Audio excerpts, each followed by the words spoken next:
Hello, everybody. Thank you very much.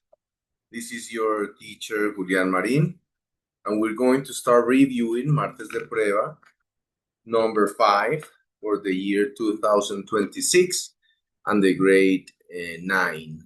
Okay, thank you very much for watching. We're going to start right now by projecting the exercise, the activity. Let's remember that Martes de Prueba is a strategy, it's a training strategy for confronting the state test, ICFES, Saber 11. So little by little, we need to become familiarized with the, let's say, with the anatomy of the test, the different type of exercises. And also, for example, aspects like the time. Let's remember, for example, also that English always comes at the end of Martes de Prueba intentionally because somehow we want to become used to this fact because in Saber 11 happens the same. English is at the end. Not meaning that it's going to be easier, meaning that we need to administer the time wisely. So when the time comes to confront the English section, we can have as many good marks as possible. Okay.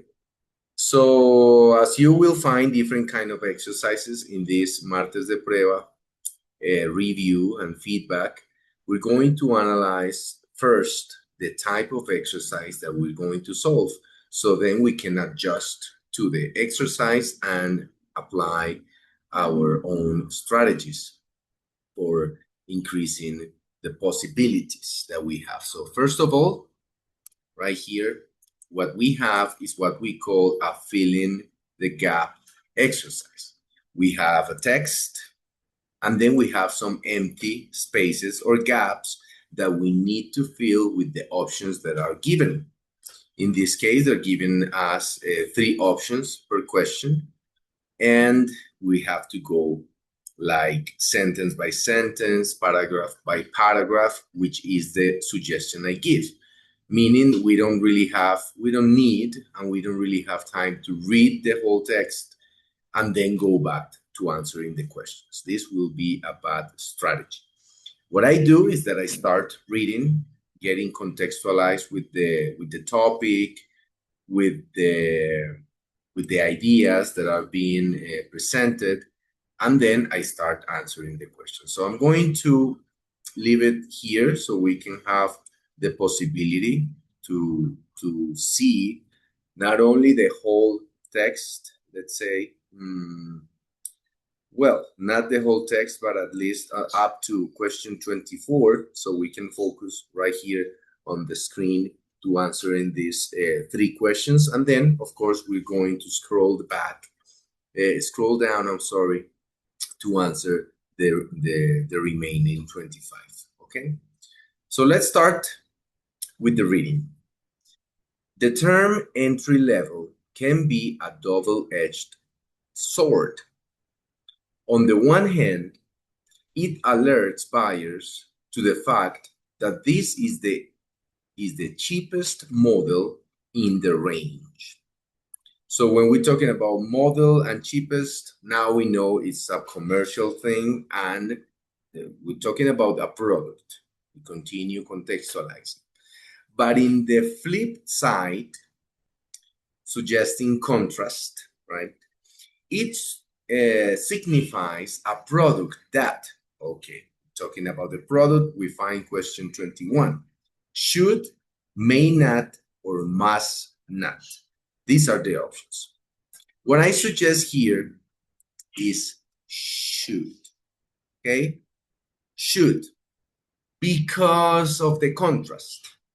Notice that in the first part, first they say double-edged sword, suggesting, this is a metaphor, suggesting that there are benefits and also possible down points on the one situation. So this would be the first idea.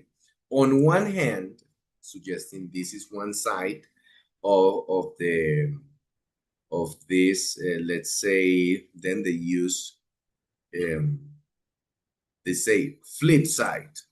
Flip side metaphor for a coin, right? You have a coin with two sides.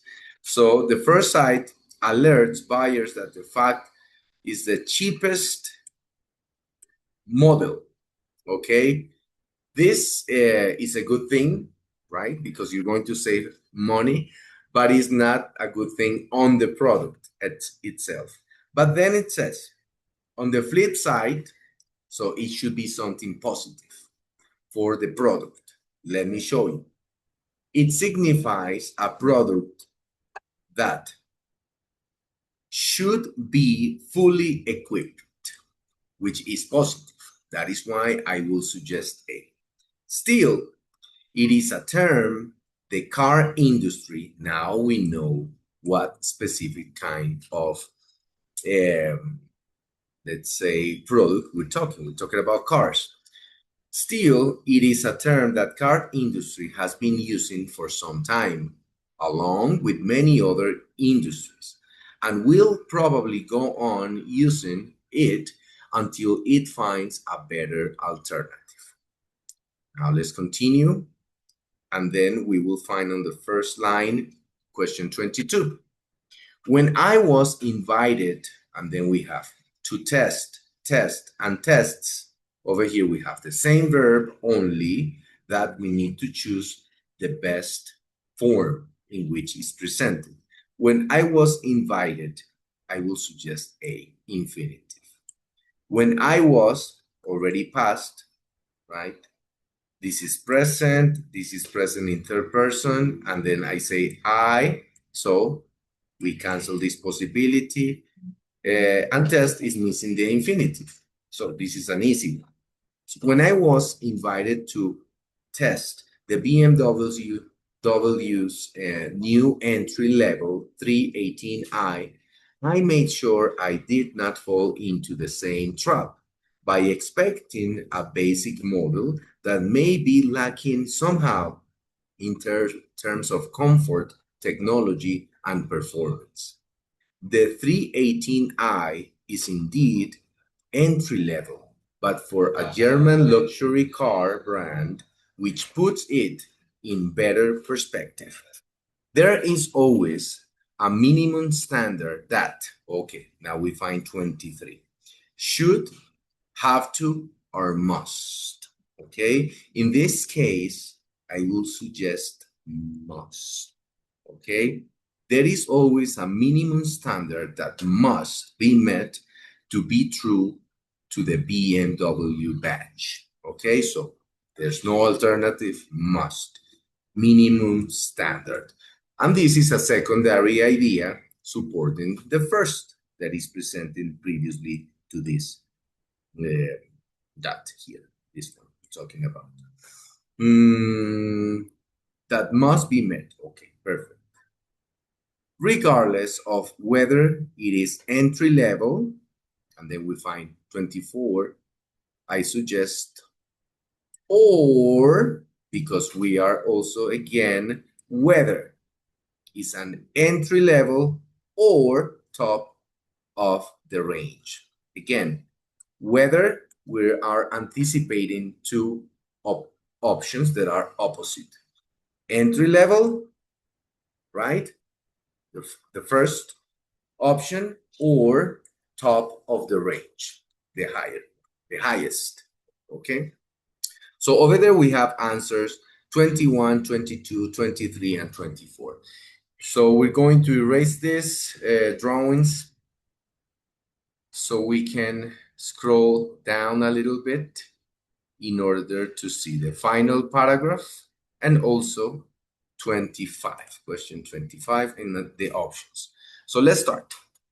This latest model is the 7th generation of the popular 3 Series and joins the 320i and 330e in the BMW lineup. The 3 Series was once the home of BMW's small sedans, but they have, and then we find these 3 options, They have grown, they have grew, they have growing. If we say have, we go with grown, which is the past participle, okay, of grow.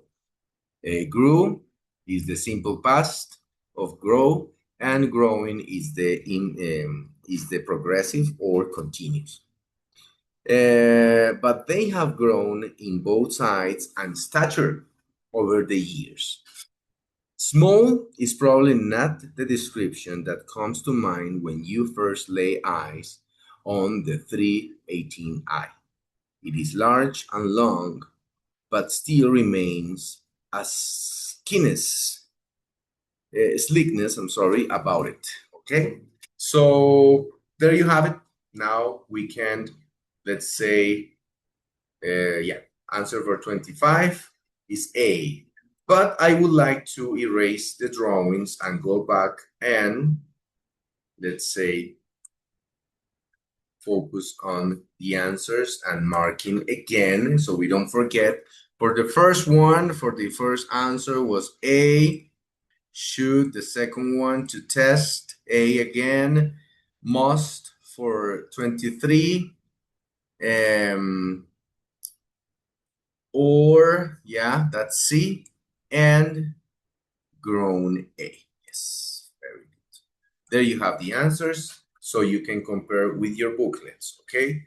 So with this, we're finishing the review for Martes de Prueba number 5, grade A9 in the year 2026. I thank you very much for watching. I hope you have found it interesting, but also clear, educational. And I will invite you also to like the video, subscribe to the channel, share, promote, so other people can watch and reflect on these exercises. Thank you very much, and I hope to see you in the future.